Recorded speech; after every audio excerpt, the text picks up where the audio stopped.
உள்ளத்தினால செய்யணும், அல்லாஹுக்காக செய்யணும்.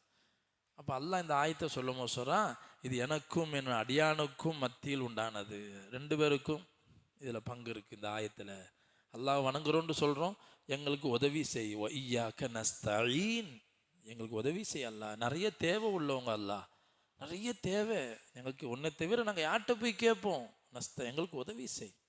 உதவியிலேயே பெரிய உதவி என்னங்க குர்ஆன்ல அல்லாஹ் சொல்லித்தர்றான். எத்தனையோ காசு பண்ண தேவைக்கலாம், உலகம், இதெல்லாம் சின்ன சின்ன பிரச்சனை.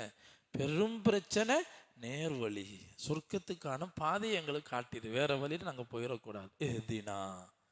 இஹ்தினா ஸிராத்தல் முஸ்தகீம், நேரான பாதையை காட்டிடு அல்லாஹ்.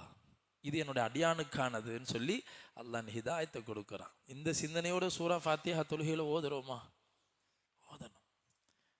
யாருடைய பாதையை காட்டு, வெறும் அதோட சூறாவை அல்லாஹ் முடிக்கல.